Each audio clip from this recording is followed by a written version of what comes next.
Good morning. It's 8:07 on News Talk 1079. Welcome. It's Wednesday, and it's good to have you along today. If you'd like to reach us via text on the Stones Automotive Group, call and text line. That number's 208-542-1079. Well, welcome. We don't have clarity, by the way. I want to say this is one of the most puzzling issues that we've had in a little while, and we've never, ever had an ambulance district story be well, at least this prominent. But I'm going to tell you our timeline and what's happened. We had heard rumblings about this. Jefferson County, they've been paying Idaho Falls to provide them with the higher level trauma ambulance service, and when things get tight, and it's been very cooperative and it's worked out. But as Jefferson County has grown, they felt that there's a need to expand and have their own ambulance service. Fair enough, very defensible. And no problem with it. So we brought in a couple of the proponents for it, and in talking with them, their belief and position stated, at least, was that it required a 2/3 threshold to get passed. And we didn't take any issue with that. They're the experts. They're the proponents. And I know this may come as a big surprise, but Julie and I don't spend a lot of time studying in depth the finer points of the requirements for creation of ambulance districts. I know, color me, derelict in my duty here, but we trusted them, but we had a caller later that day say, this only requires 50%. She was against it. And we told her, because we had just talked to the proponents, no, I think it's 2/3. That's what they told us. And Julie reached out to Representative Rod Furness via text because he's elected. He lives in Jefferson County. He's in the know. And indeed, he texted back and said, no, it's going to take 2/3 to get this done. So flash forward to yesterday. The vote is held, and it gets a pretty healthy vote. I think 63-ish%, something like that. But it didn't meet the 2/3. It didn't get to 66 and .666. It didn't get to all of that. And so it fell short of 2/3, but easily crossed the 50+1 threshold. And it's now being widely reported that it passed. So we're like, well, it may be in the Secretary of State software, anything that gets above 50% turns green, and therefore gives the impression that it passed, but we have it on good authority from people in the know that it required 2/3. So enter ChatGPT, stage left. And I just asked ChatGPT. I said, in Idaho, to create an ambulance district, is it 50% or is it 2/3? It was very clear it's 50%, according to Idaho state law. Okay, and then I'm like, okay, what do you know about the Jefferson vote? And it gave accurate results for that. I copied and pasted the ballot questions into ChatGPT and said, based on this ballot question and your knowledge of Idaho law, would this require 50% and a vote, or would it require 2/3? The answer, 50% and a vote. So here's the problem. And you might say very simply, especially if you want the ambulance district, you're like, what's the big deal? It's 50%. It met the threshold. The problem that's going to happen here, and this is what we've got to find out, is if the leading proponents and voices were telling everyone this requires a 2/3 vote, but it only required a 50% vote, that is a significant piece of misinformation. May not have been deliberate or on purpose. It might have just been an innocent, simple misunderstanding. So I'm not throwing any motive on anyone. But if the messaging for the election was filled with that big of a piece of misinformation, it changes voting turnout patterns. It changes people's calculus in what to do, where to go, and how to vote. In other words, if that misinformation is out there and it is prompting more people to go out and vote for it and potentially suppressing people or making complacent the people against it, then you might have an issue. So again, we take no sides here other than the truth. That's the side we're on. I think it's a very defensible proposition to have an ambulance district, and in Jefferson County, I don't live there, and I don't have a horse in this fight. But if I did live there, just thinking through it, I probably would have voted for it, because I thought, yeah, lots of growth, lots of people. We want them to have as reliable trauma EMS response, all of that. I probably would have voted for it, but I can't get on board if there was a significant piece of misinformation that was part of the effort to pass it. Now, again, I'm no attorney here, but if you are against it and this had been going on, you might have a case that could be made. And I don't know if the opponents are organized enough to even bring any kind of a case where they say, look, this messaging was out there, that it was 2/3. You had a sitting member of the legislature saying that it was. You had the proponents saying that it was 2/3. And if in fact, it turns out only to be 50%, I think they may have a problem on their hands. So again, we're trying to get clarification. I'm hoping, and furthermore, this is the sort of the real day-to-day on the ground problem, is just it's more kind of this distrust. Like, what can you believe? If it turns out that it really was only 50% all along, and the thought was out there that it was 2/3. So hopefully we'll be getting some clarity at some point in time.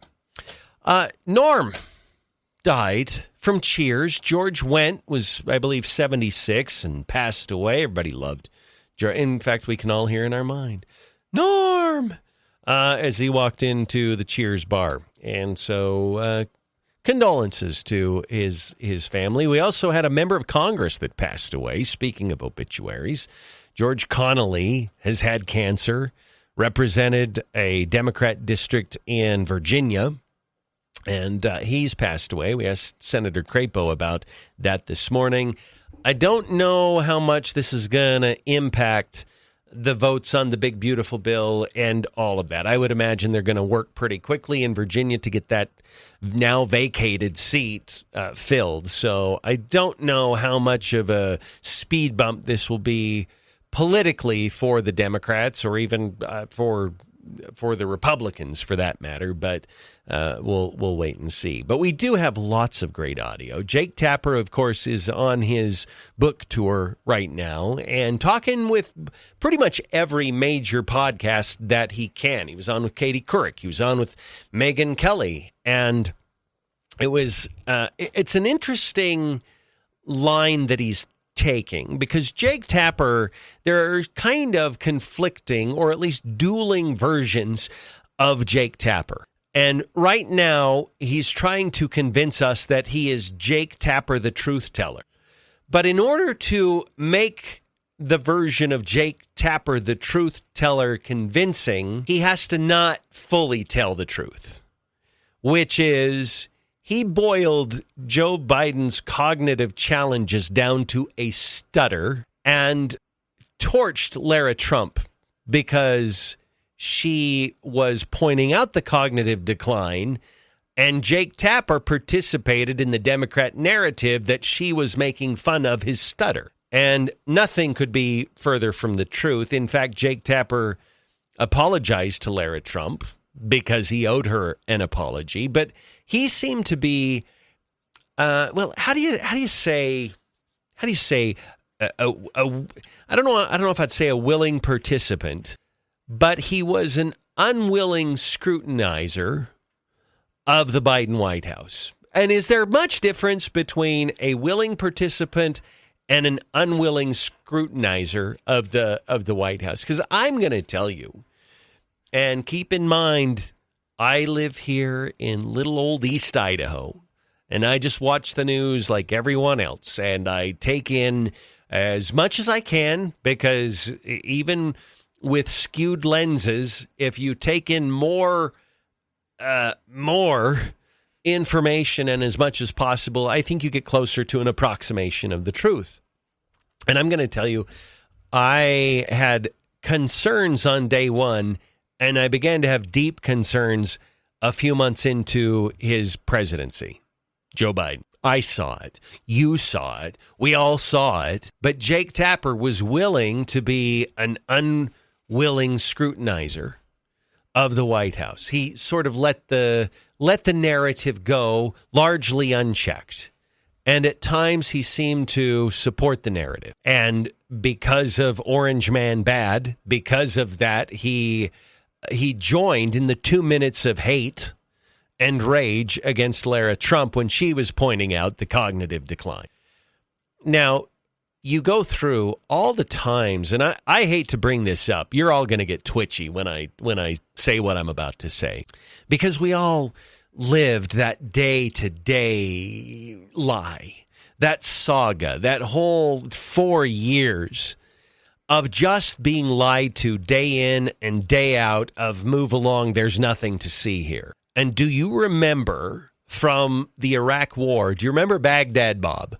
Baghdad Bob, and I think maybe Baghdad Bob was nicknamed that by none other than Rush Limbaugh, or at least made more popular by Rush. And Baghdad Bob was the guy that would go out and essentially lie for Saddam Hussein. And he would just tell the biggest whoppers you can imagine because Saddam Hussein had told him what to say. And I feel like Corinne Jean-Pierre, and for a little while it was Peppermint Patty, and she was the paid liar for the Biden White House. But now I feel like Corinne Jean-Pierre was the Baghdad Bob of the Biden White House. That she would tell whoppers straight to your face just to uphold the narrative that Joe's fine. These are cheap fakes. These videos that you're watching, but they never defined what a cheap fake was. Did anybody ever define what a cheap fake was?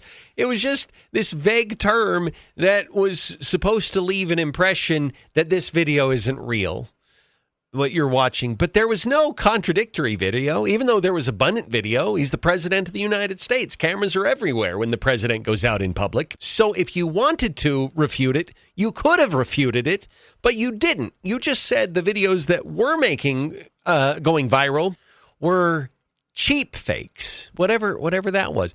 That was a very Baghdad Bobbian move on the part of them. So now Jake Tapper is out there saying, look, I got a few years left in my career, and I want to leave a legacy that I'm a great journalist. I already kind of have it, and you have people who are saying that I'm a great journalist, and I don't want that to be, I'm not going to go down with the Biden's okay narrative Titanic. And so this is his life raft. This book that he's writing, this expose, which no doubt would be interesting, but I will not spend money on this because Jake Tapper. So I will tell you, somebody out there who is going to spend money on this, maybe lend me the book. I just don't want Jake Tapper to get money because for years he was a participant in this, and now he's trying to cash in the narrative that he is suddenly a scrutinizer of the Biden White House. It's well played. This book's getting a lot of attention. And even though Megyn Kelly brought him on and blasted him, I've got the audio here momentarily, she is going to end up selling books for Jake. I mean, there's just no way around it. But I think you do have to bring him on if you have that opportunity. And here's how that went. Over here in my ecosphere, we were covering all of these. It wasn't just falling down. It was getting lost. It was some of the stuff you report in your book. We knew and we were reporting on, like the multi-jump cuts in the videos of him, where it was obvious he couldn't get through a 1-minute take. It was clear to us that he was using teleprompter. And there was some reporting on that at the time, all of which the White House was denying. Now, the current White House, I have some connections. With the Joe Biden White House, I had none. But you did. There was an attempted cover-up. It could only ever work if you allowed it, if the press allowed it. Some of us tried not to, and some of us were complicit. The Biden White House did not like me. Okay, I do not have great connections with the Biden White House. Well, clearly, you have a lot of sources. You say you talked to over 200 sources for this book. So you have some you could have called and worked. No, that's the point, is that they were not being honest. That's the point. How did the Wall Street Journal get it in June of 2024? And Jake Tapper and CNN couldn't find sources for this story then before he dropped out? Annie Linsky and Siobhan Hughes did an amazing job in their reporting. And they should be heralded, and I heralded them. I had them on my show right after the debate to talk about their great reporting. But Annie Linsky, the debate, but you did not put them on when they published that story, which was before the debate. Correct. I don't know what the booking situation was, but it wasn't because I didn't want them. I'm sure I said that day, let's book. I'm sure I said that day, let's book that. Did they? Yeah, you put on a Democrat, and you allowed the Democrat to rip on the report as a Rupert Murdoch sponsored hit piece. No. It's just Megan. Well, that's Megan, what happened. If we're going to do this, let's just stick to the facts here, okay? When there is a damaging report, that's what I've been doing all along. I'm talking about what you just said. Didn't miss the biggest story of the century when it comes to presidential politics, and one of us did. Boom, mic drop right at the end. 1-on-1, Megyn Kelly, Jake Tapper saying one of us missed the biggest. One of us didn't miss the biggest story in American politics, and one of us did. And she is exactly right. And I don't know how, if you're in Washington and you're truly a journalist and you want to find out the truth, how you get mad at Lara Trump for pointing out the truth and the obvious. And you might disagree with the take, but it's very defensible what Lara Trump was pointing out. And then you had Jake Tapper reducing that to the fact that Joe Biden had a stutter, and that's all this is, that she was making fun of his stutter. And it's clear she wasn't. That's the part that is so interesting to me. What is the truth? What is the truth? That's what you try to find out, even if it's uncomfortable. Even if it's going to bring you all sorts of social media hate and backlash, your job, Jake, if you're going to be where you're at, is to find the truth no matter how uncomfortable it may be. And now I find it fascinating that Jake wants to sell books, so he will go through discomfort. It is possible for him to go through discomfort, but only if it's going to end up selling him a book. Why wasn't he willing to face that discomfort 3 and 4 years ago? Good question. We'll be back. It's 8:26 on News Talk 107.9. Lots of levies throughout the region. Yesterday, most of them passed, and we're still seeking to get to the bottom of the ambulance district truth here. Try to figure that out. It's all coming up on News Talk 107.9. We'll be back after a quick break. Hey, it's Brad from Now 105.1 and QP99. I'm in the studio here. I love our studios, by the way. Ranger Rick back there. There's Neal and Julie doing their thing. Hey, when you want to advertise on the radio, what do? You call the radio station, right? But what do you do when you want to advertise on Facebook and Instagram and Hulu and Disney Plus and Peacock and the other TV streaming services? You can kind of click around on them and make guesses or read books or take courses online on how to do that advertising. Or you could call us at the radio station. At Sandhill Media, we take care of your local radio and digital marketing. So reach out to us at sandhillmediagroup.com and we'll make sure that your message gets heard and seen wherever your customers are.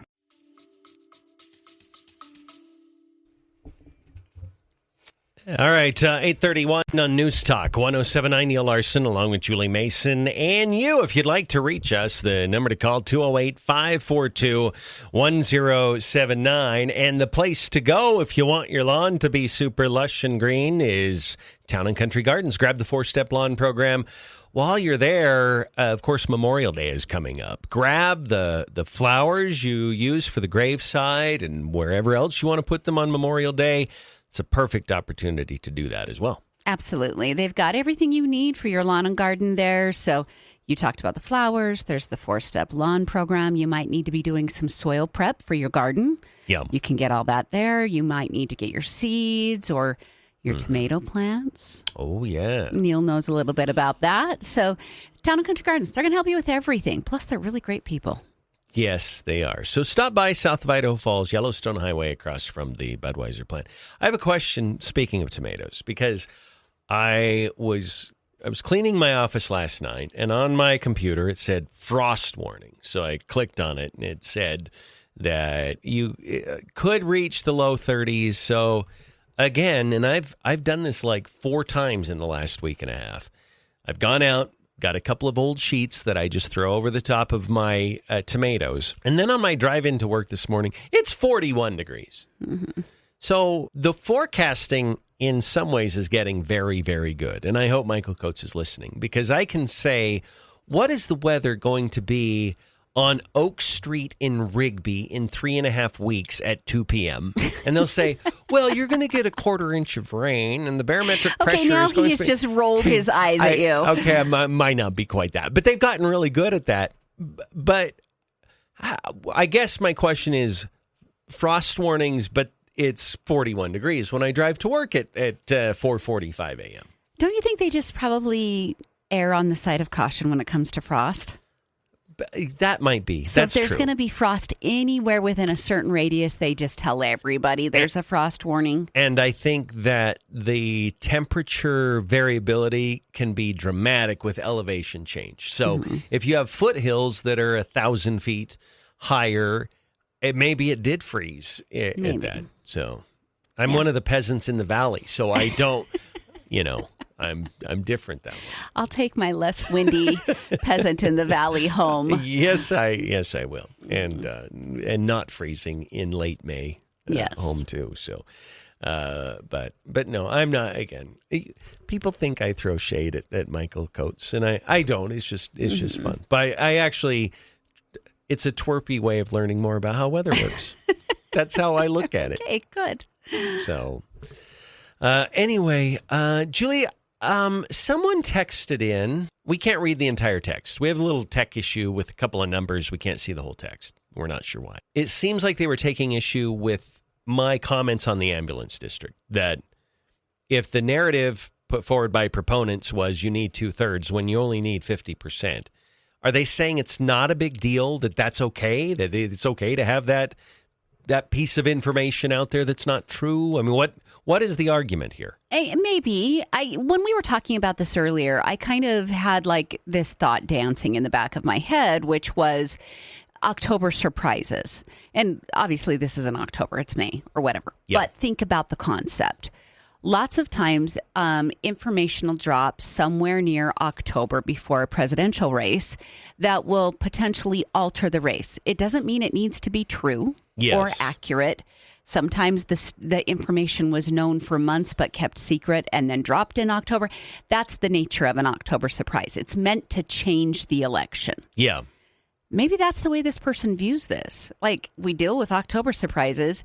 Who cares if the information was wrong? You either voted for it or you didn't vote for it. End of story. Well, true. Look, that's not my position. But that might be yes, I'm just saying what they might be thinking. Like, well, yeah, I get what you're saying, and I think if you have external proponents that aren't directly involved in the promotion or opposition, and they, because you're right, we do see October surprises, but usually not about a technical requirement involved with the election. Yeah. It's definitely not apples oranges. Yeah, I mean, or it is apples oranges. Yeah, yeah. So but again, we aren't able to read the entire text, and I'll say this: even if it is a 50% requirement, and they were saying it's 2/3. I think a judge is very unlikely to overturn the outcome of an election based on that. I would agree too. And a case might be able to be brought. It's possible, though. I mean, the Secretary of State, when elections get certified, I don't know under what circumstances the Secretary of State can say, I'm not going to certify this election. And I don't know if this could be a reason where he would say, I'm not going to certify the election. Mm-hmm. So I don't know what the pathway looks like from here. I just know when the people vote and something passes or fails, it has to be a very, very high threshold for that to be overturned.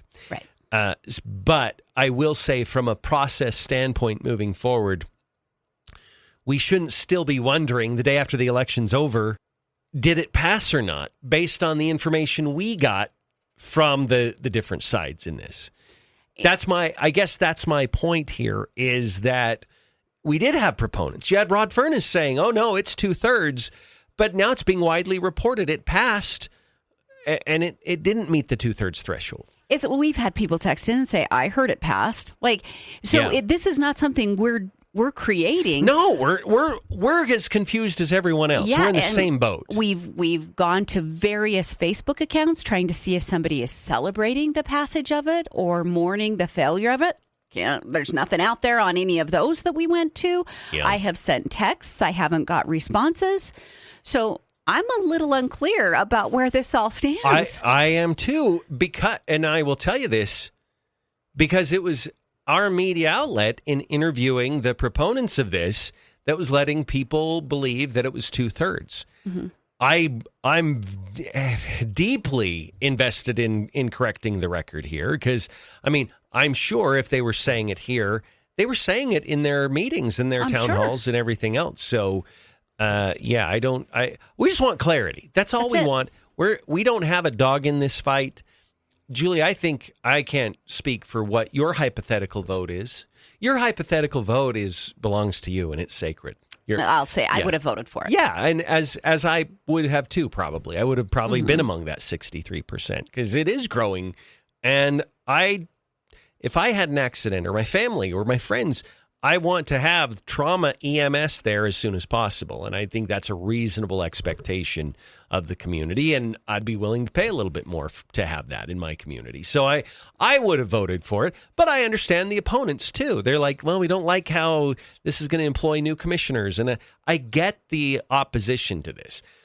Our interest is not pushing it one way or the other. Mm-mm. Our interest has always been the truth. And that's we just want people to have good information when they go to the polls. Yes. That's the hope. And it's one of the reasons we held the interview, is because it's kind of been a hotly contested race up until Tuesday. So it was worth looking into, even though it only affected one county in our listening area.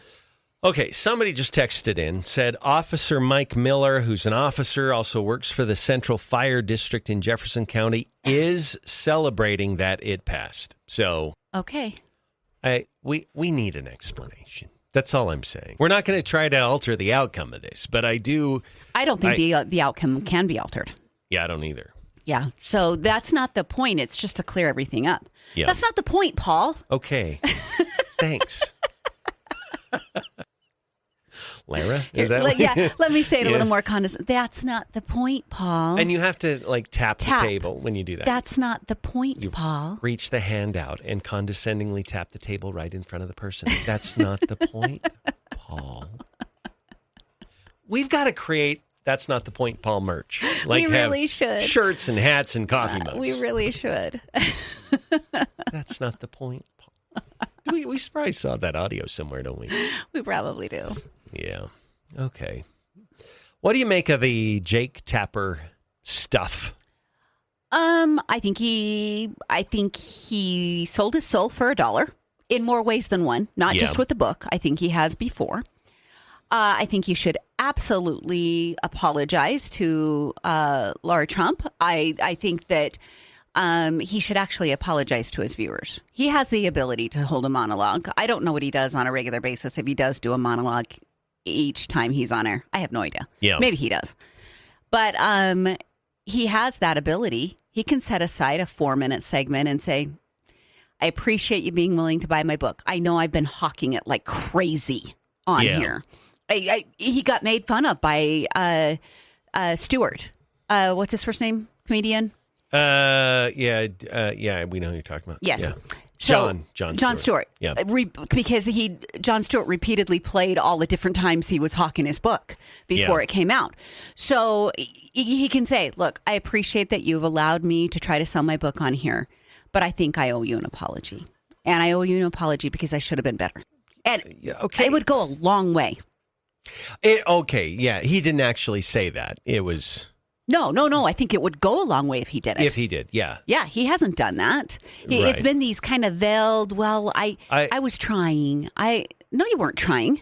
I think the one clip, you may have heard a different clip. The one clip I heard, he said, I think the criticisms have some validity.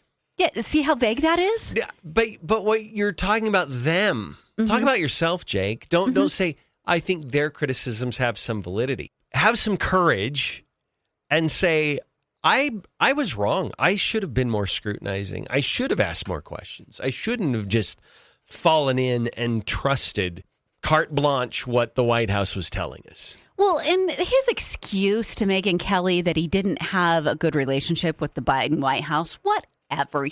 Your tagline is, we're CNN, right?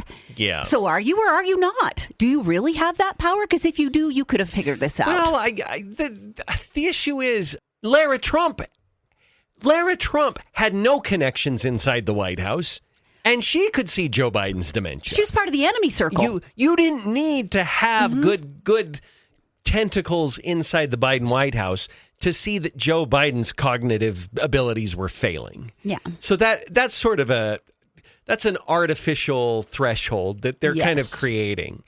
Everyone saw it. I don't think I know a single person who was inside the Biden White House. I saw his cognitive decline. It was obvious. Well, and it's not even that you needed to look at Biden himself. You just needed to look at behavior patterns. If he stopped holding meetings, there's a reason he's not holding meetings. We interviewed Senator Crapo today, and he said after year one, I couldn't get a meeting with him for anything. Senator Crapo chairs, at some points, has chaired one of the most powerful committees in the federal government. Yeah. And he couldn't get a meeting with the president of the United States? Yeah. Yeah, right.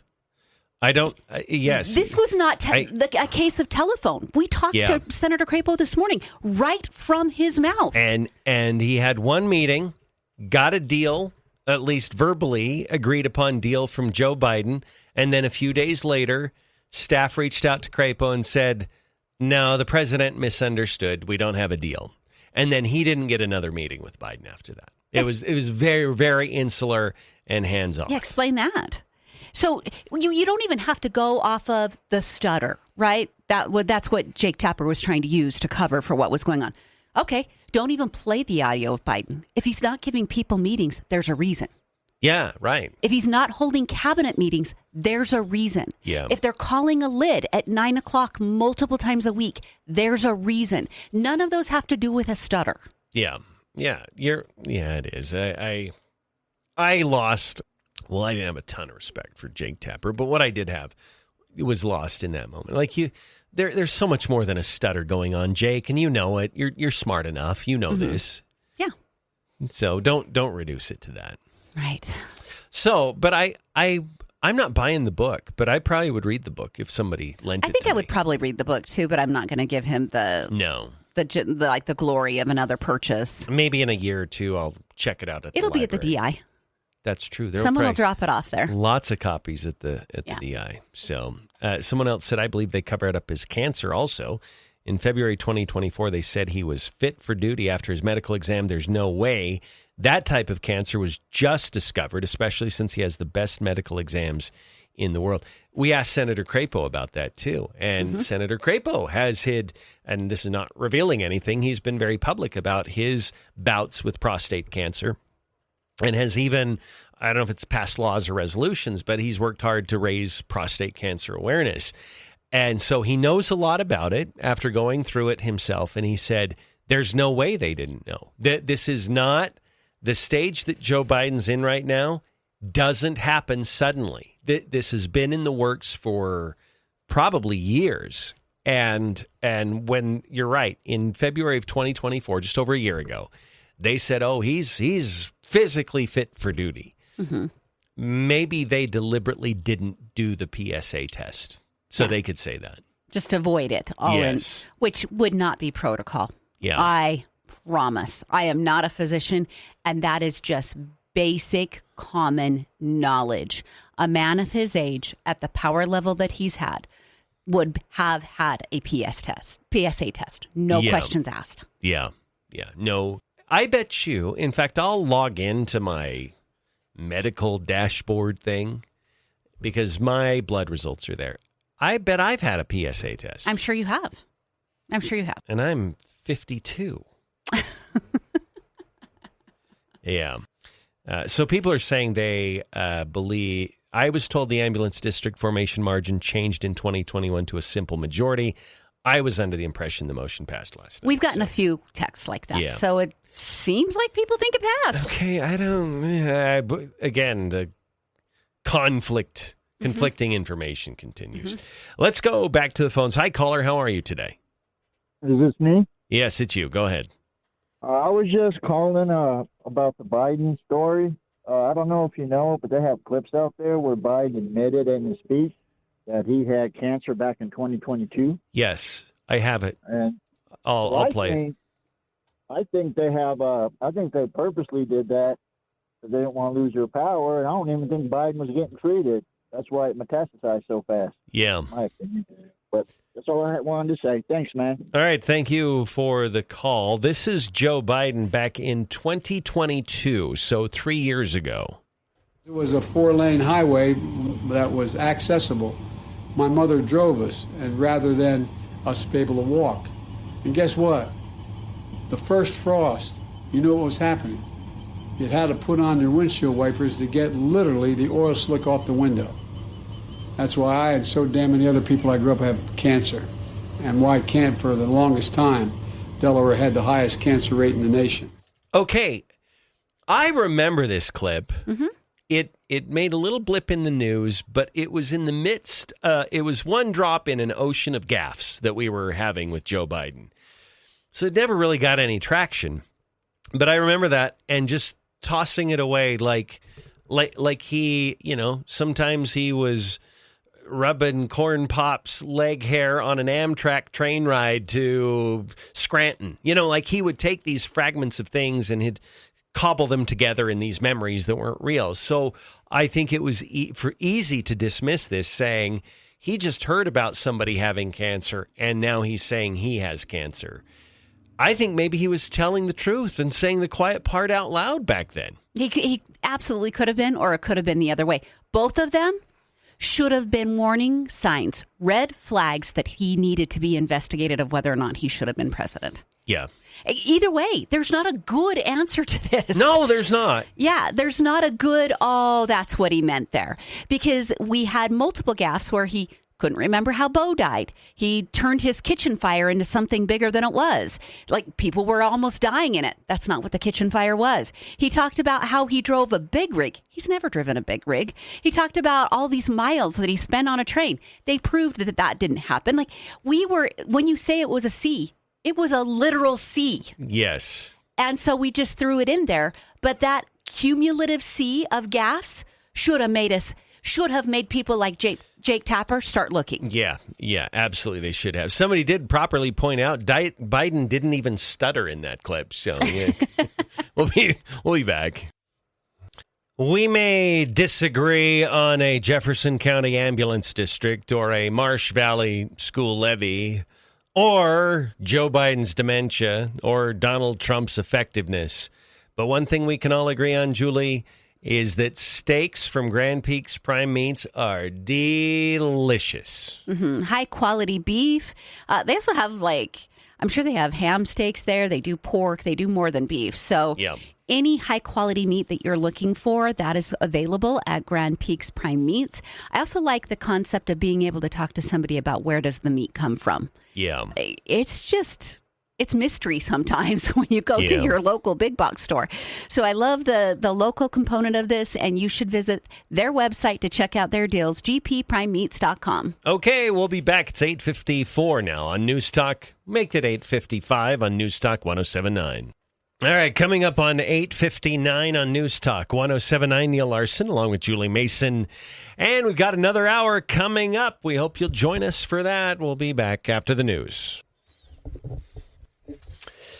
We're back. It's 9:07 on News Talk 107.9, Neal Larson and Julie Mason on a Wednesday. And if you'd like to reach us, the number's 208-542-1079. Talking about a lot, and I know there's, 63%, Julie, voted against the bond. They were 30 points shy, Julie. They needed 67%. They only got 37% voting for the Shelley High School. So that is clearly back to the drawing board. We had a text earlier. I want to ask you this question. Okay. Somebody said there should be no supermajorities required. Mm-hmm. That in Idaho, it ought to be 50% and a vote for every single election, everywhere, about every single issue. Do you agree with that? I don't think I agree with that, but we've given a lot of conversation to the school bonds and levies and the fact that they have to get a supermajority and how hard it is. I support lowering it, but I also don't know if you lower it clear to 50%. I feel like there are certain things that need to reach that threshold and certain things that don't, and I don't know if an all across the board 50+1 is valuable to Idaho. You got to think of the ramifications of what that could mean. Yeah. Let's say you did 50+1 on ranked choice voting. Yeah. There would have been ramifications there. Like you got to think about all of the 50+1 possibilities that could exist. That one was 50+1. Well, that one was 50+1? Yeah. The only ones that require a supermajority vote are when you bond for like 30 years. Like when you're building infrastructure, you're going to build a school, you're going to do something like that because you are indebting future society for your singular decision in that moment. And so if you're going to do that, you better have a lot of people in on it. That's funny because we indebt our future society for our congressmen do. You're right. All the time. Yeah. I don't know. 50+1 is really low. It is low. For me, I'm fine with the supermajority. I do think there's a discussion to be had of maybe shifting it from 67 down to 60. That might be a discussion worth having, but I don't think that this is what is it, the two wolves and a sheep voting to see what they want to have for dinner. Mm-hmm. Right? And in a sense, when you are taxing your neighbors for decades into the future, I don't know if I like a 50+1 threshold. So but it's not a hostile pushback to the person. We just have it sort of baked into our DNA, majority rules. And I think it's easy to take that singular idea, which can be very viral, and apply it everywhere. I think people have this idea when we talk about and we could talk about the anomalies where that rule doesn't apply. It doesn't apply in school bonds. It also doesn't apply in presidential elections. You have a different set of standards because the stakes are different, or the relationship with the outcome is different. And we don't always apply 50+1 as though that's the gospel. Yeah. And so I'm okay with it being higher. And yeah. I think it's a valuable argument to have. I don't know if you drop it as low as 50+1. Yeah. Yeah, I don't. But it could be moved. Let's go to the phones. Caller, how are you today? Good. How you doing? Good. Good. I disagree with the texter on wanting to reduce the supermajority. I mean, you look at the amount of taxation on $100,000. If you live in Shelley, if that bond would have passed, some people would be facing a $2,000 a year tax increase. Yeah. Yeah. You're not wrong. Yeah, I think that they just need to leave it alone, and maybe it would be an interesting topic for a flash poll to see how people feel. Yeah, well, I will tell you, I know how that would turn out, because I think much of our audience, they're more skeptical of bond elections, and they would not want to reduce that amount. Yeah. So, well, I think District 91 is another example of how people are just tired of endless taxation. Well, you two have a great day, and thank you for your program. Well, thank you for the call. I appreciate it. I want to make another point, too, with all of this. All elections involving people, especially two people, it's a little different, but it's 50 plus one. You get to change that every 2 years. If it's the legislature in Idaho, if it's the governor, it's every 4 years. If you pass a levy, for instance, levies are 50 plus one because you get to go back in 2 years and decide, do we continue the levy? Do we increase it? Do we decrease it? You get to have a say in 2 years. But when you pass a bond, there is no revisiting that. Once it's passed, it sets a 30-year ball in motion, a ball of debt in motion. And you don't get to go back and rescind that, change it, tweak it, whatever. And so I that's another argument for why we do have a higher threshold for long-term bonding issues. There's also a part of school bonds that me as a voter, I didn't get to decide the plans that were going to be used for the new high school. I didn't get to sign off on the sometimes very glorified classrooms and gymnasium and everything. Yeah. But you want the money, right? Yeah. And so I think that is one of the hard parts for these voters. I'm guessing that was one of the big deal with all of this in Shelley, is they were looking at that price tag and going, it doesn't need to be that high. Yeah, right. Well, when did they build the school in Shelley, in the high school? Because I remember this, because I used to go and hang with my cousins in Shelley for a couple of weeks every summer. So I got to know Shelley really well. And the high school, of course, used to be in town, kind of on the east side of it, on the other side of the highway, and back in the neighborhoods there. Great little high school. But they upgraded that to what some now call a potato cellar. Yeah, it's a spud cellar. It's a very, pretty basic but functional design. But it's there as you drive into town. Like it greets you as you're driving into Shelley. But I don't feel like that was more than about 15 or 20 years ago that they built that. I think that's always existed since my kids were in school. And I mean, we're talking 2012 is when my son graduated. So I would say... That'd be 13 years ago. Yeah, 13 years ago, and at least during his high school. So I would say 15 to 20 years ago. Yeah, that's sort of my memory of the time. I'm sure someone will be texting it in soon. Yeah. But I feel like the lifespan of a high school ought to be longer than 15 or 20 years. Somebody texted in 1991. That's the year we graduated. That school was built in 1991. Is that true? It's been 34 years. What is that thing, that Manchurian effect? Is that what we're having? Yeah, well, the Mandela. What is it? The Mandela effect, yeah. Is that... Or maybe it is Manchurian effect. No, but is it really 1991? That's the year we graduated. I don't remember. Yeah, somebody else said, I think it was 1992, and then they added on to it later.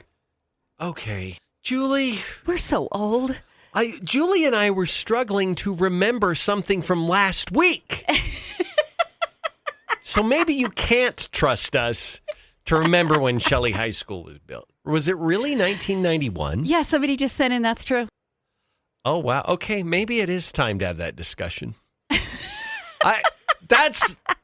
Wow. Okay. Yes, we're old. Let's move on to something else here. Somebody else said they think one of the biggest issues with the Shelley bond was that the population amount in that area is lower. So the spread out tax burden was more heavy.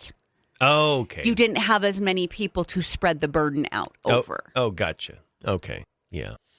All right. Well. Yeah. Somebody just said Google says 91. So, yes, the year we graduated. Wow, that is. Whoosh. Julie. Whoosh, whoosh. I'm having a bit of an identity crisis here because that's like 34 years ago. You know what, though? And I don't know if you do this. I'm afraid to even say this because I'm being vulnerable right now and opening myself to ridicule. But I sort of feel like anything that happened after I became an adult is still new. Okay. Do you do that? No. I do different. I feel like I lost a decade of my life. I was so sick birthing kids. Yeah. That 10 years, it was 9 years actually, of bringing 3 children into this world. I feel like I lost the whole thing. So really? It morphs my time frame. Yeah. Well, you did bring 3 children in the world. That's something. And I was really, really sick doing it. So yeah. I just feel like there's some sort of protection built in the brain that blocks all of that out. Maybe. Yeah. And maybe it's more accurately described as anything that happened after I was a kid is new. Is new. Like that was the OG, like everything that happened there, everything else is just a fake and a sequel and, a follow-up. And I know that's not true, but anyway.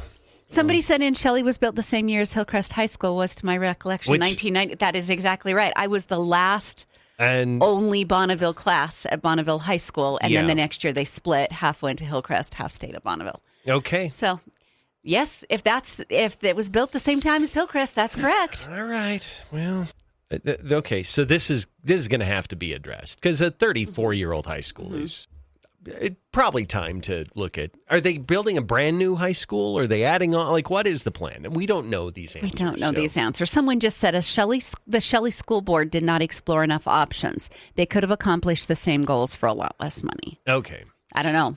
I'm not there, so I don't know. Do you remember the run-up to Thunder Ridge High School a few years back?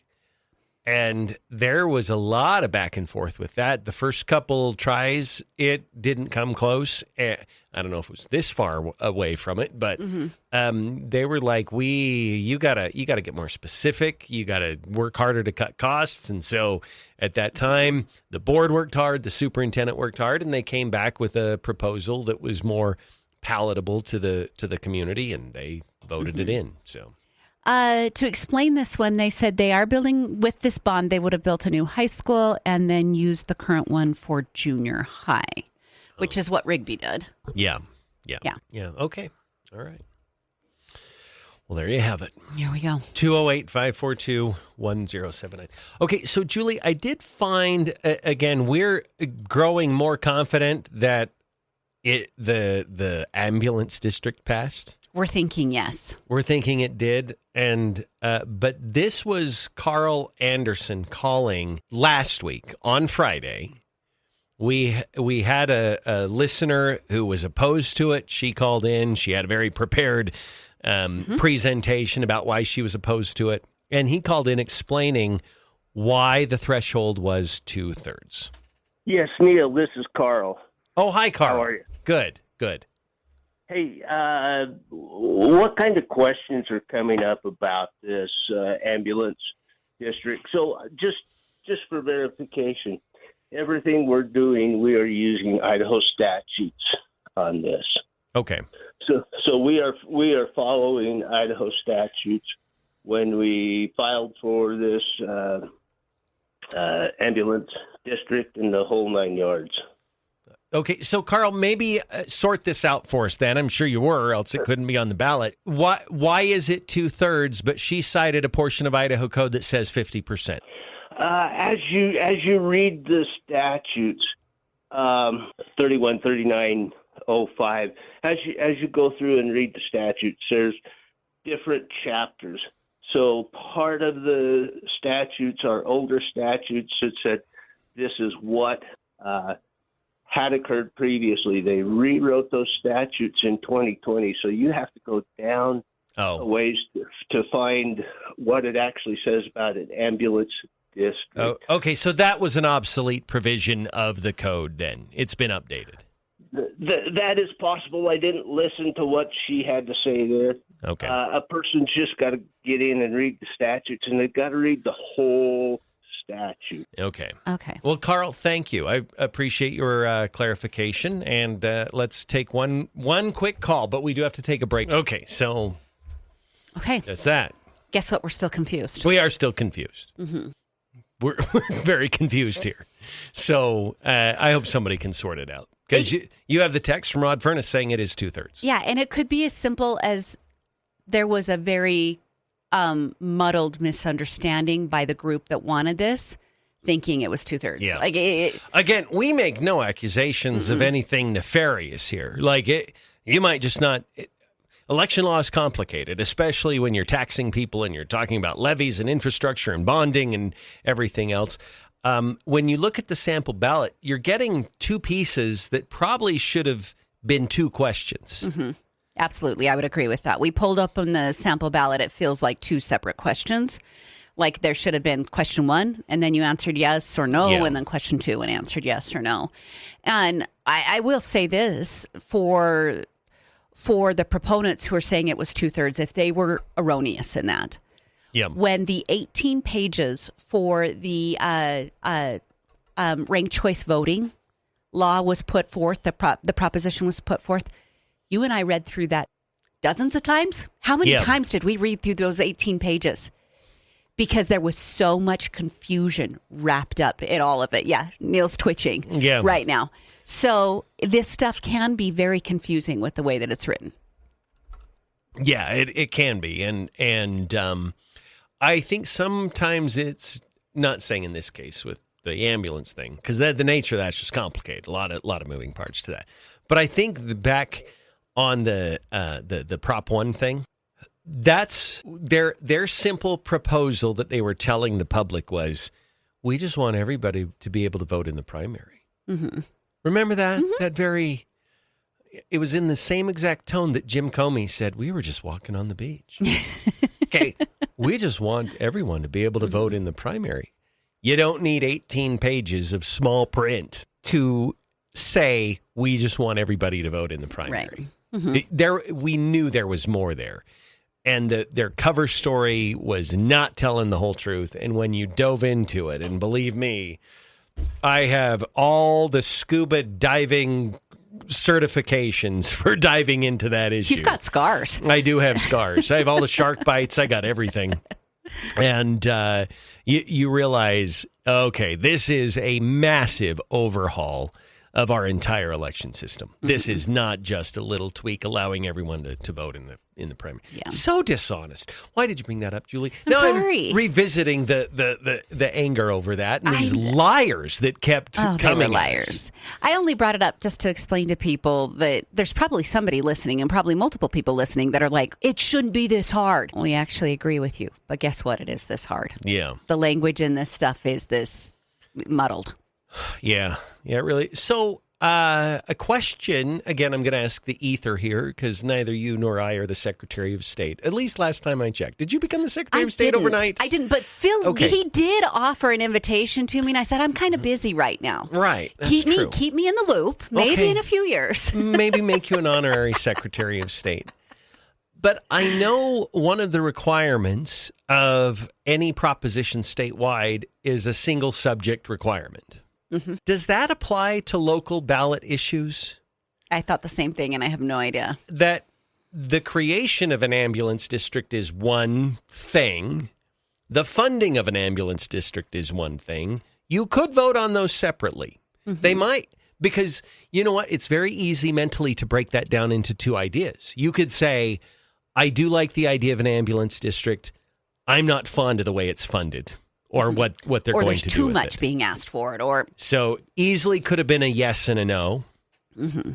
Couldn't have been a no and a yes because you can't fund something that doesn't exist. But a yes, and a yes, no is a very realistic outcome on this. So I don't know if that's, and I guess I would ask the question, why didn't they break it up into two questions and say, if you agree with the funding of the ambulance district, the creation of it, how do you fund it? Mm-hmm. I can't even answer the question, who would have worded it? Yeah, I don't know. I don't know who would have worded it. And again, we're not trying to take a side here. This just opens up the whole idea of lots of questions. Election. I mean, look at all of the back and forth that they had over the wording of Proposition 1. I mean, there were lawsuits over how that was going to be worded. Yeah. Or at least court action. I don't know if it's technically a lawsuit, but it was a court action. They didn't like the way that Raul Labrador had worded it, so they went to court to change it. So I don't know. Very confusing morning. Yeah, it is. All right, 9:27 on News Talk 1079, 208-542-1079 if you'd like to join us on the program. Oh, boy. Do you also think it's weird that people whose job it is to do news stories locally don't have a story on this? That's true. There's no reporting. They talked about Marsh Valley. They talked about Shelley. Yeah, so that leads me to think everybody else is as confused as we are. Maybe they are. Maybe they heard that, It just feels really... Well, and this was something that was getting a fair amount of attention in the days leading up. Like, this is a... Yeah. Well, I think I made the joke last week. Like, I've never really been interested in the outcome of an ambulance district race before, but now I am. And now I am even more. So... I don't know. Weird. All of it's weird. Yeah, it is weird. I also think it's weird I'm not getting texts back. I think... Yeah, right. Maybe we just need to text Todd Stoll. Say, Todd, sort this out for us because you told us it was 2/3. I'd love to. I don't have his number because I wasn't the one who... Okay, I'll have Heather give us his number and we'll track it down. Well, it also, the phone call from Carl Anderson, I feel like 2/3 was implied but never stated. Like he called to contradict the previous caller. And in my follow-up question about why is it 2/3, he said, well, there's been an update in 2020. But he never said it's 2/3 because. Mm-hmm. Does that make sense? That does make sense. I mean, there is no confusion, no vagary about my texting to Representative Furness. Oh, no. Very clear. Yeah. The text back is 2/3. Yeah. Did we text him? Mm-hmm. I haven't heard from him. Still no. Mm-hmm. Maybe he's confused too. Yeah. There's lots of options here.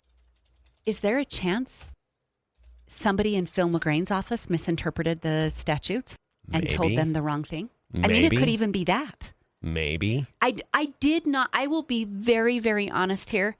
I did not feel like the two men that we had in studio were being nefarious with us. No, I didn't either. I did not get that at all. And I'm pretty good at reading people in person. I prefer to interview people in person versus like over Zoom or whatever. But sometimes we just don't even have the option. We have to do Zoom because they live somewhere else or whatever. Yeah. I like them in studio because I like the sense that I get from them. Yeah. I've told the story repeatedly. When we interviewed Chris Tapp after he got let out of prison, I didn't get a bad feeling from that guy. Yeah. Yeah, I didn't either. 9:31 on News Talk 1079 208-542 1079. We have texts out to Representative Furness, to the Secretary of State's office, trying to bring clarity to this, what the threshold is. We know what ChatGPT said, what Secretary GPT said this morning. That Not an elected official, however. Yes, true. But we had it look at Idaho code. And we had it look at the ballot, and ChatGPT said it's definitely 50% and a vote. There's no 2/3 here at all. So, but, We're operating under the assumption there is a new funded ambulance district in Jefferson County. Yes. Yeah, we are. All right. Should we go to something national, Julie? Sure. Why do we keep playing View clips? Clips from The View. I don't know, but these girls really made themselves look stupid yesterday. Yeah, they really did. Here's, you want Sunny or do you want Whoopi? Go Whoopi. I think people actually value Whoopi a little bit more than Sunny. Okay, here's Whoopi. The trust issue. There has always been a mass trust issue because politicians, media, nobody does what they're supposed to do. Now, I say, for me... Why does that get applause? Because somebody clicked the like that said applause and the people act like monkeys and do what they're told. Don't understand why that's applause. Yeah. Because you can't think freely when you're part of the View studio audience. I don't know why that got applause. What does applause mean in the View audience? They like what she said? I heard her voice. Yes. Well, you can't trust anybody. Yay! You can't trust anybody. Like, what is that? I don't know. It's a special kind that goes to see the View taping. It's so weird. Listen, he's 83, so he's a little stumbly, he's a little rumbly. I can't point to anything that he's done that he did. No, but that he's running for his next 4 years. Yeah. But I'm saying, I want, not you, but I want somebody to tell me, well, when did you know it was bad? If you knew, why did you wait? Yeah. So can I get in? He said that it was after he moderated the debate. Yes, but that's not, I'm sorry, baby. That's not what I'm talking about. I'm talking about if you're telling me that hundreds of people knew that he was not able to do his job, then where the hell was everybody? He did his job. Oh, okay. So, Julie, I can't. You didn't need to be in the White House seeing Joe Biden every single day to know that he was in cognitive decline. You didn't. I'm going to go back to you don't even need to forgive his gaffes. You don't even need to do that. The behavior of his day-to-day leadership was the reason to remove him or to start questioning. Mm-hmm. He wasn't holding meetings. He didn't have a cabinet meeting for a full year. They're calling lids on a regular basis. He can't make it through a press conference without a teleprompter. He can't go to a town hall. He can't go to a meeting in front of 20 people in an elementary school gym without a teleprompter. None of those things are gaffes. No. And they were all context clues to go, something seriously wrong here. Yes, and we were seeing that, I mean, I say day one. I'll just say very early on in his, I had concerns about his capabilities during the COVID election. You remember when he was 2020? Running the campaign from the basement. From his basement, he didn't always seem like he was all there. And maybe at that time, because I'm not a Democrat and I'm probably more skeptical of Democrats than I would be Republicans, I had concerns even before he was president of the United States. Like, how can this guy win? I mean, he needs to be in a rest home somewhere, eating ice cream on a Florida beach or, whatever. Mm-hmm. And here he wants to be the president of the United States. It turned out as disastrous as we could have imagined. Ironically, he ate ice cream on a Delaware beach. Yeah, I know. Like, that's how he spent his time. It is. And meanwhile, you have auto pens signing really important documents. And I think the question is very, very important. The decisions that were made during the Biden presidency that fall only in the purview of the powers of the presidency, constitutionally granted, were they made by Joe Biden? Mm-hmm.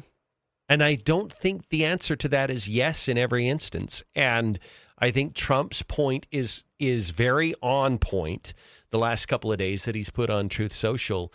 He said Joe Biden isn't for open borders. He's kind of defending Joe Biden in a way, but he is turning his attention now to who was in charge inside that White House, who was initiating the auto pen, who was making the decisions about what executive orders were going to be signed. And because we know Joe was not cogent. There were moments when maybe he was lucid here and there, but for the most part, he was out of it for a lot of the time.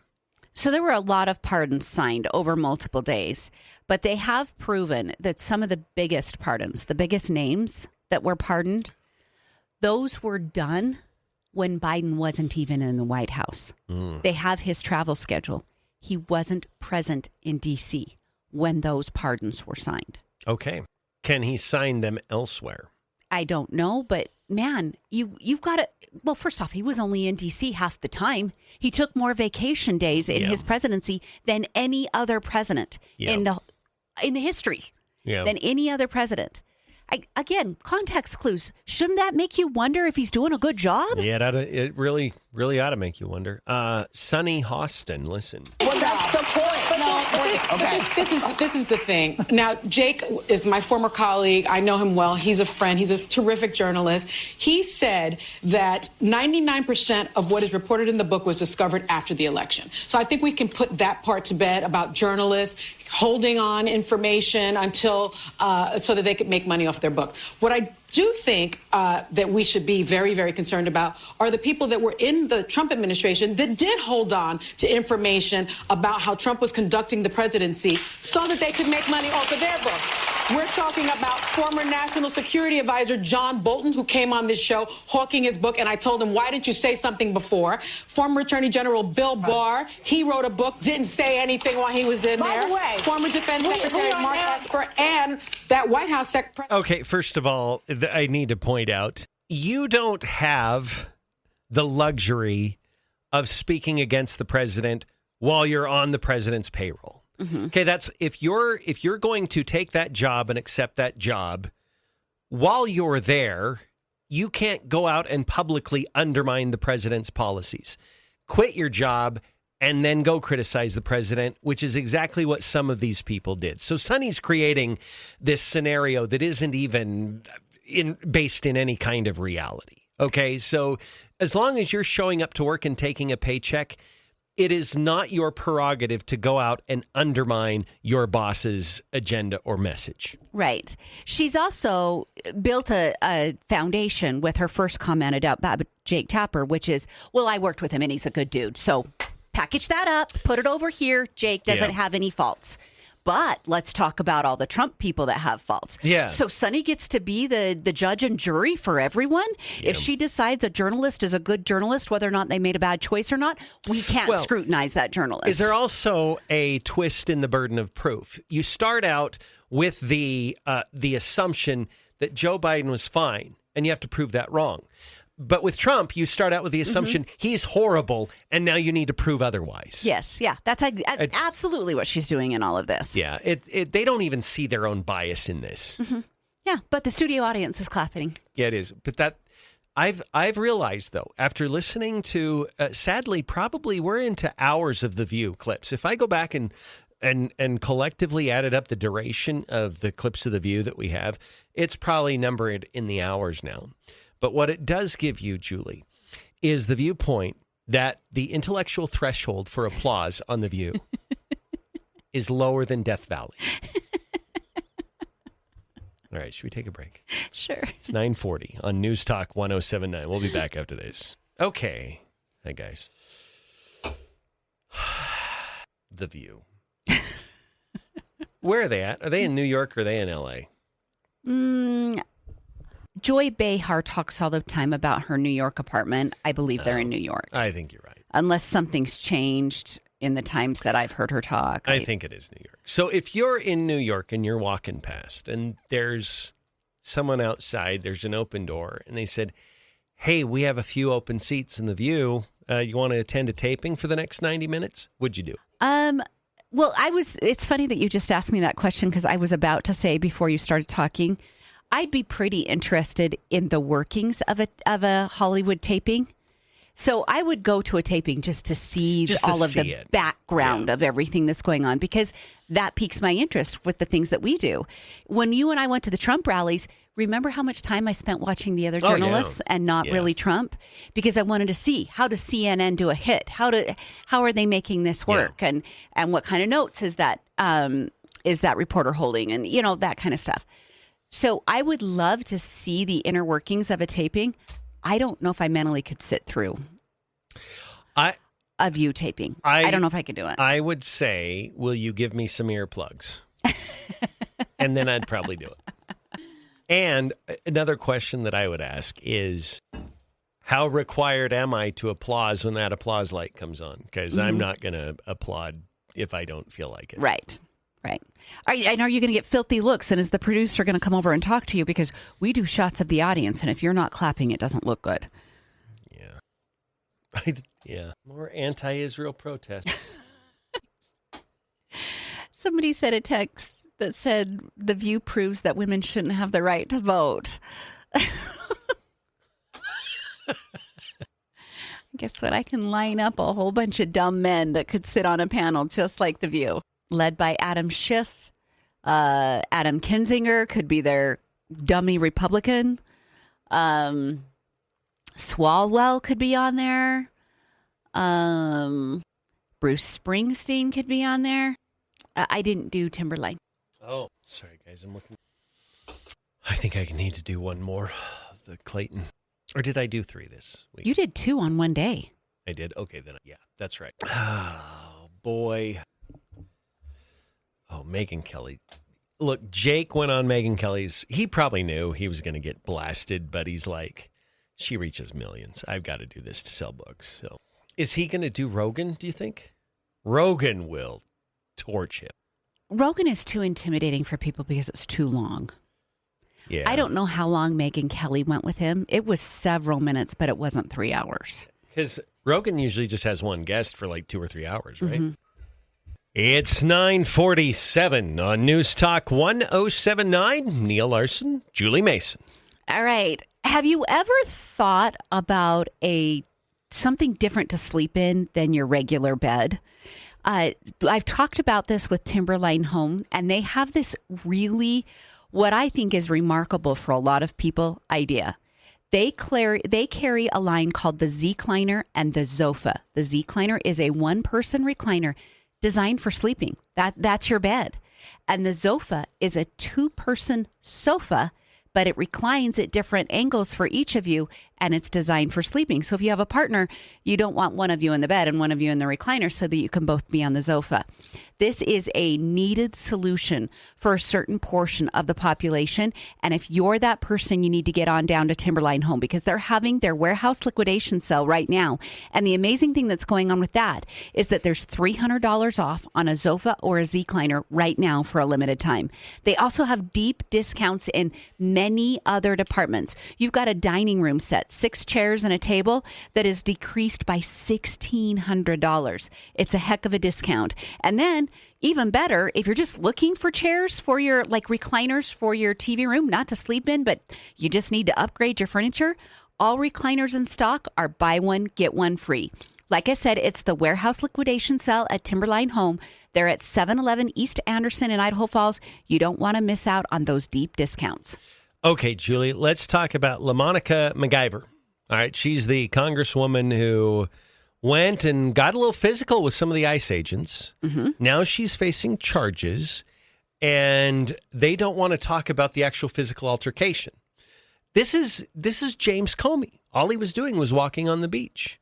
Well, let's not talk about the fact that 8647 is a reference to assassination. The left also doesn't want to talk about the fact that she engaged physically with ICE agents while she made that visit. So she's on doing a media hit. Would you have done anything differently? No, I would not have. Once again, we showed up there to do a job, Kate. We were there for an oversight visit. We have done this before. You know, me, Congresswoman Bonnie Watson-Coleman, and Congressman Bob Menendez was just at a facility just a couple of weeks ago, not too far from this location, where we had an oversight visit, and we were a little bit delayed, but not, confronted or was in the middle of a chaos to do so. I think, number one, we have an obligation to do so. We have to show up and do our jobs. And at the end of the day, the reason why we were there is because we wanted to make sure this facility was up to par. Okay, blah, blah, blah, blah, blah, blah, blah, blah, blah. She never gets around to addressing the elephant in the room, which is you got in a scuffle with ICE agents, with law enforcement. You can't do that. You don't have physical scuffles with law enforcement. Also, she doesn't clarify if she said she went before. By the way, she uses the English language wrong in the middle of that, and that was annoying. But she said she went before. Did you have a scheduled visit before? Because they told them as they got out, you can view this, but you have to schedule a visit. You just can't come in. Yeah. We're not prepared right now. And that's when the scuffle broke out. So did you do it correctly the other times and just decided to be a big old nuisance this time? Answer that question. Mm-hmm. How was the procedure done before? They've also been told, you're welcome back as long as you schedule. Yeah, right. Because it takes resources to accommodate people coming in to visit. You have to keep them safe. Yeah. Yeah. They have to have a certain amount of people on shift that day. It has to be done during certain windows because you can't come during like eating times. And that is not ridiculous to expect them to schedule their visit. So Bang Bang's boyfriend went to the microphone, and he's now kind of threatening ICE agents. Listen. We all have LaMonica's back here, and we're with her. If they can go after someone like Congresswoman MacIver, somebody who serves in an official office, who's doing her official duties, they are coming for you. Okay, listen, Bang Bang's boyfriend, they're not... Fang Fang. Fang Fang, it doesn't matter. Swalwell. No, the problem is it's not showing up wanting oversight of a federal facility. That's not the problem. You do it properly, do it all day. Nobody cares. The problem is you're showing up and like a bull in a china shop, and you're trying to force your way in and you're getting physical with law enforcement officers. That's the problem. Bang, bang. Now, fang, fang. Now, address that issue. Don't leapfrog over it. Don't pretend it's not there. Don't go around it. The issue is the physical altercation. Talk about that. Okay, this is very simple to look at from a different angle, which is you're a mother, you have a child who's committed a crime, and they're in your local jail. You don't get to just show up and go whenever you want to go. These detainees are in an ICE facility, which is like a jail. You have to, you're not the king, Swalwell. You don't get to just decide whatever you want to do. Yeah. It is very procedural in these facilities, jails, prison, detaining offices. Like, you have to follow procedure because there's safety protocol. Yeah. So, okay, some Democrats can be really calculating, Julie. So here's my theory, and we do have to take a break here shortly. Did they know that they showed up, they'd be resisted, so then they could spin a narrative that they're hiding something inside? Oh, absolutely. I believe this was totally calculated. And there's no evidence to suggest they're hiding things. It's just a very, very secure facility, and every consideration has to be brought into purview if you're going to allow visitors to go into the place for all the reasons you just cited. They knew they couldn't just walk in there, so they're spinning the resistance as they're hiding. They're hiding things. Absolutely. And after creating that melee that they did, they were granted access. It was either the next day or the day after that. And they went in and reported to everybody it was all fine. Yeah. It turned out just fine anyway. Yeah. Yeah. Unreal. 9:53. We'll be back. We'll wrap up the hour after this on News Talk 107.9. I don't think I could ever think through something like that where, okay, how can we frame them to be in a bad light? We'll show up unannounced, force our way in. When they resist, then we're going to say they're hiding things on the inside. That's not my brain either. So then you can throw all sorts of insinuations in there, like inmates are being roughed up and tortured and whatever. I also don't try to protect criminals, so there's that. That's why you and I can't do that. That's true. We just don't have the right mentality. Yeah. CNN is running a chyron right now that said that there's a White House official that's saying the last time that Biden got a PSA test was 2014. 2014, 11 years ago? How old is he now? 81, 82. So he would have been 71, 70, 71, something like that. No, you get PSA tests through your 70s. Yeah, this is bad. You know what it is? It's just more dodge, more cover-up, more distraction, more... Jesse emailed me the file. Oh, he did. It's the wrong day, I'm sure. Oh, okay. Because we were originally working on the wrong date. Thursday, yeah. All right. I'll track it down. I'll figure it out. When does the Secretary of State certify results? Does he have a have-to date by? I don't know. Probably like 30, but I don't know. Did you hear my knuckles cracking? I did. So now Bill Belichick and Jordan Hudson? Yeah, they're engaged. They're engaged, yeah. Oh, what a man will do. Oh, what a woman will do. Oh, yeah. For different reasons. Yes, right. For very different reasons. What a woman will do for a dollar bill and what a man will do for... To give up a dollar bill. Yeah. What if they were just brutally honest about it? I don't really love him, but he's got a lot of money, and hopefully it'll open doors for me. So I'm marrying him, and I think she's a dim-witted fool, but you know what I'm getting. Yeah, I don't know. Maybe they really love each other. Who are we to judge? I'm sure you're right. Deliberately naive. Yeah, I am sure you're right. Here we go. 9 9:58 on News Talk 1079. Swing by Town and Country Gardens. Get your 4-step lawn program, your vegetables, your flowers. Memorial Day is coming up. Get all the other things that you need for your lawn, like mulch, like soil, like bark, all the fill-in stuff, shrubs, trees. They have it all, Julie. They also have a selection of trees that are better to plant at different times. So if you think you're out of the window to kind of landscape your yard, you're not. Like, they're experts there, and they'll say, hey, if you want this kind of tree, you need to wait until next March and put it in. But if you want this tree, now's the perfect time. Like, they'll walk you through all of that. They're amazing experts at Town and Country Gardens. They're south of Idaho Falls on the Yellowstone Highway across from the malting plant. That is going to do it for the show today. Have a great Wednesday. Julie and I back tomorrow. Clay and Buck up next.